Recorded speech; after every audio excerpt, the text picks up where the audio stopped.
Hey, what's going on everybody? Gleez here. In this video, we're going to go over my general impressions of the Injustice 2 beta. Now, I was able to play the beta for approximately 2 weeks. I want to give a shout out to Gaming Companions as he was able to hook me up with a beta code. You can follow him on YouTube down in the description below. So when I first got my hands on the Injustice 2 beta, many of you know that follow the channel that I've been playing the first Injustice, trying to get ready for Injustice 2.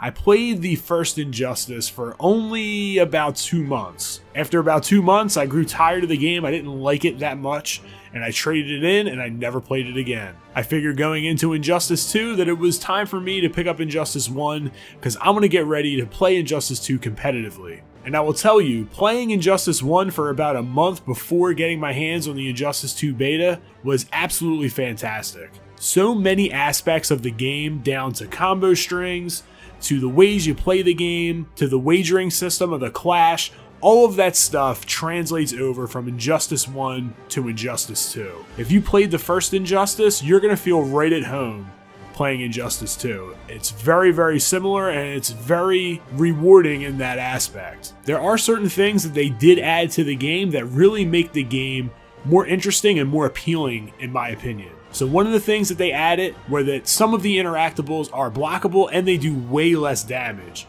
One of the things that really turned me off to Injustice 1 was the fact that the interactables did so much damage and they were unblockable. Another change that they made was the meter burn roll. The meter burn roll is great for characters that have a hard time getting in, and we're looking at you, Black Canary. But the meter burn roll can also be used to cross up and just used as a general neutral game tool in order to cross your opponent up at times or just to get in close space. One of the best ways to use the tool as well is to get yourself out of the corner. Another thing that they added was the ability to flip out or air tech from combos. Now this creates a whole dynamic with the meta of the game. Now if you play a character like Superman for instance, or Atrocitus, their strings and combos all lead to pop-ups or launchers. Now with this ability to air tech out of a combo for 2 bars, it really leaves these characters at a disadvantage at times because they have a very difficult time getting damage while the opponent is on the ground. Versus a character like Black Canary. Black Canary can combo up to 40% or higher with the opponent still on the ground. Now because of this, the only way to really get out of a Black Canary combo, if it's done properly, is to clash. So that gives her an extreme advantage as far as that goes. I like the way the meta is different than Mortal Kombat X.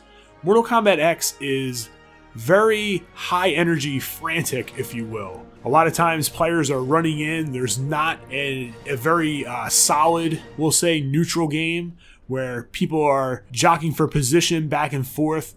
That doesn't happen that much in Mortal Kombat X. It's not that it's not there, but Injustice 2 really emphasizes that. And with a background in Street Fighter, I feel as though that helped me going into Injustice 2. I find that a lot of people that are playing Mortal Kombat X that played the beta that I talked to and they don't really play many other fighting games, they had a lot of trouble with the neutral game. Also, speaking about the neutral game, the zoning is much better in Injustice than it is in Mortal Kombat X, but the meter burn roll can allow you to get in.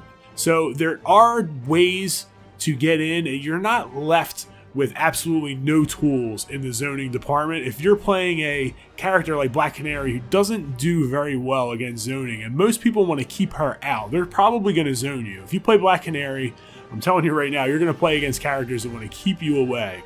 You're going to have to be patient, you're going to have to make your way in slowly, and you're going to have to utilize your meter burn roll effectively.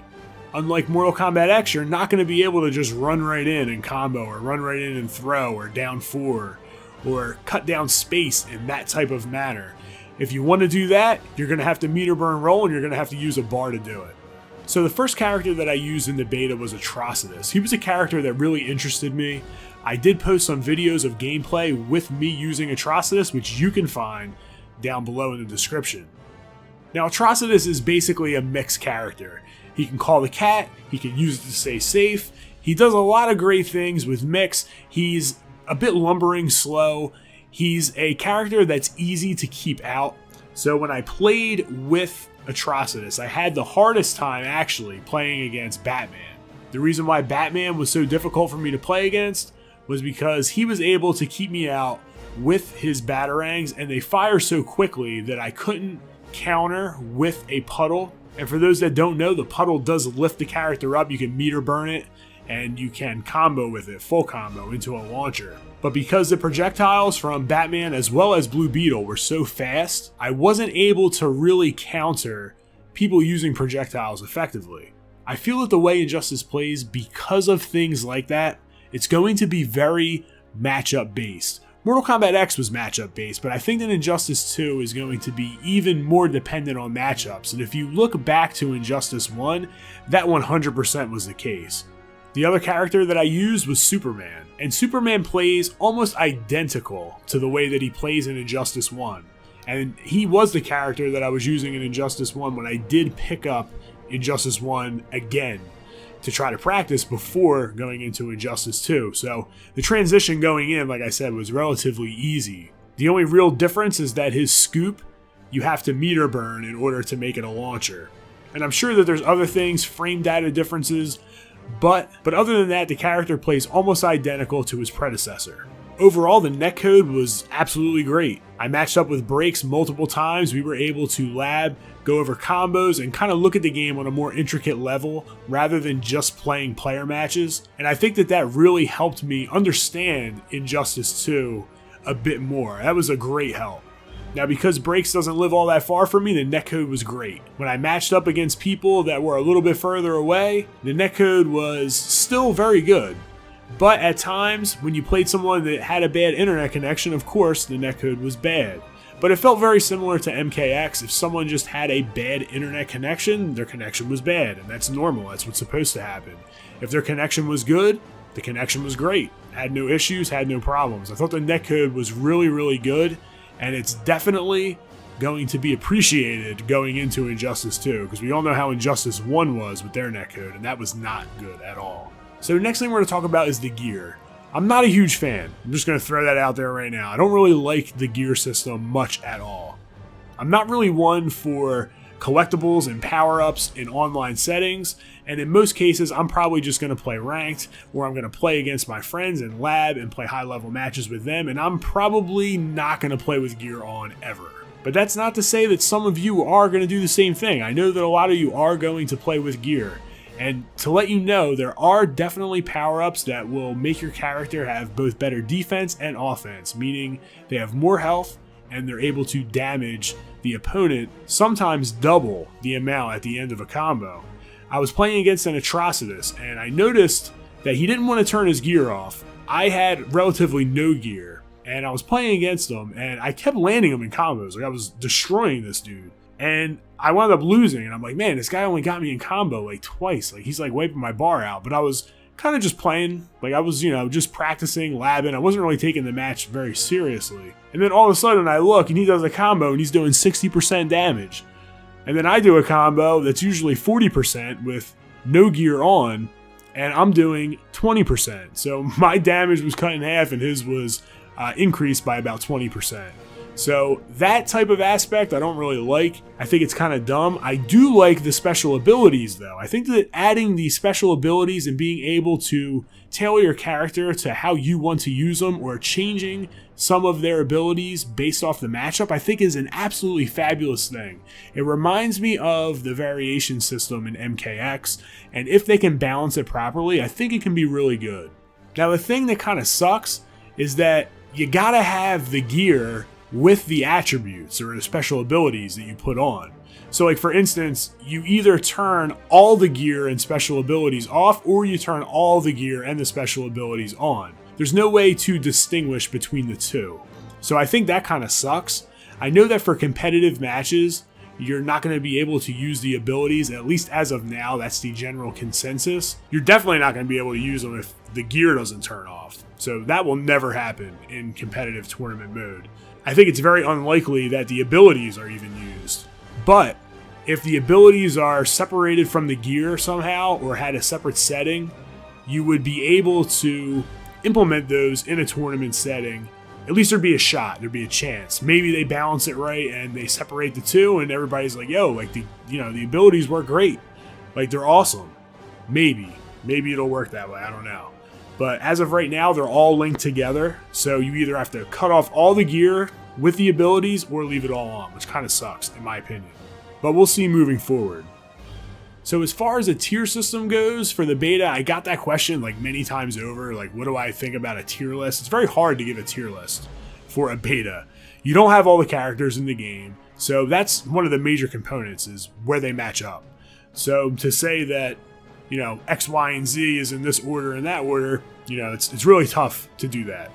Will it translate to the game? Probably not, because you're going to have so many other characters in the game that the matchups are just going to completely change. And one character you think is very strong in the beta may lose like 8 matchups when the game comes out. So you just, you know, you don't really know. As far as tool sets go, I'm just looking at tool sets. I think Supergirl is probably the best as far as tool sets go, in my opinion. I think that Superman does a really good job. I think Batman is very good. His jump 2 is just as hard, if not harder to block than in Injustice 1. There's so many times that I think that it's going to cross up and it doesn't. And there's so many times when it looks like it's not going to cross up and it does. So it's very difficult to play against a Batman that likes to jump in. It's very hard to anti-air it. So there's that. Batman is just very good. He's able to stay plus. He can use his special ability to stay plus. He can use his special ability to cross up and jump. He's just got a lot of tools at his disposal. I think he's one of the more intricate characters to really learn and master. I feel like he's easy to play, hard to master. He's like one of those characters. So after those 3, I'm going to have to go with Black Canary, then Atrocitus, and then Blue Beetle. I think Atrocitus is going to be very matchup dependent based off of his tool set. But we'll have to wait and see. I'm not going to spend a whole lot of time breaking down tier lists of the beta. It's not constructive for anyone, in my opinion. Alright, so some of the things that I didn't like about the beta. One of the things that I didn't like is the fact that the time went what felt like so quickly. There were so many timeouts, and there were so many matches that I've both won and lost because of timeouts. I think that increasing the time slightly, not a lot, but slightly, I think would be best. They did increase the time from 90 seconds to 99, but I think increasing it a little bit more would be advantageous. It's kind of like a hard thing to do here, because I think that having the time be valuable in a game, in a fighting game in particular, especially one with zoning like this, I think having the time be a factor is necessary. But I just think that it needs a little bit more time. That's all, just a little bit.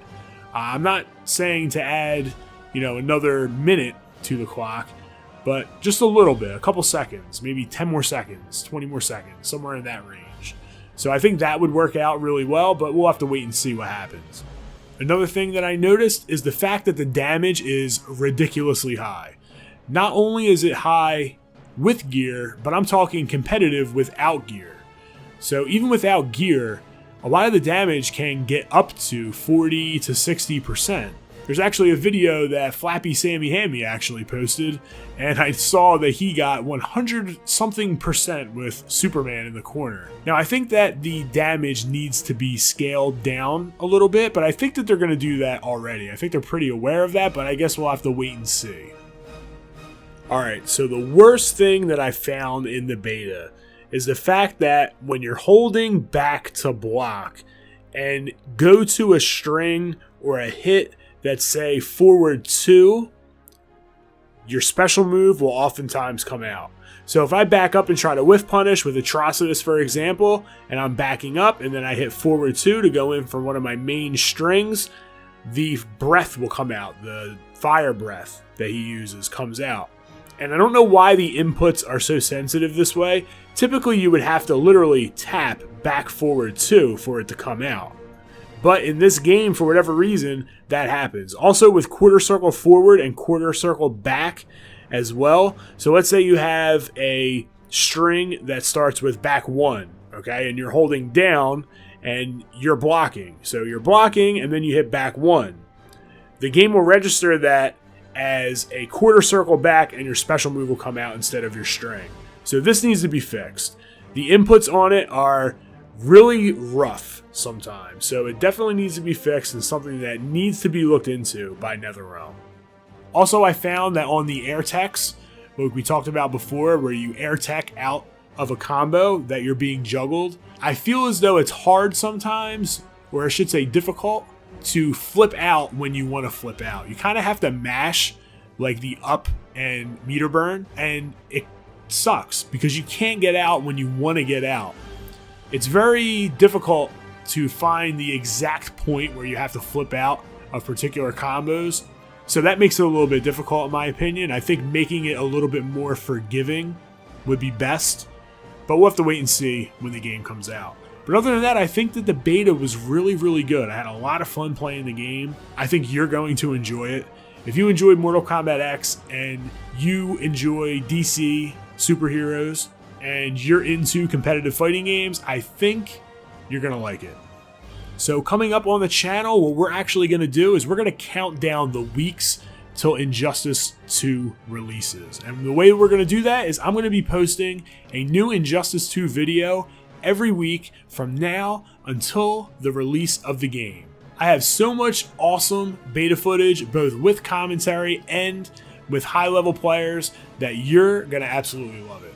So each week, I'm going to post a new Injustice 2 video, and I'm even going to make a separate playlist, intro, and everything for it. It's going to be the countdown to Injustice 2. Be sure to click that subscribe button so you don't miss out, and I do have some more Injustice 2 update news for you that I'm going to be releasing soon once all the details are squared away, so stay tuned for that. So as always, I want to thank you for checking in. It's Jay Gleez signing out, and continue to game strong.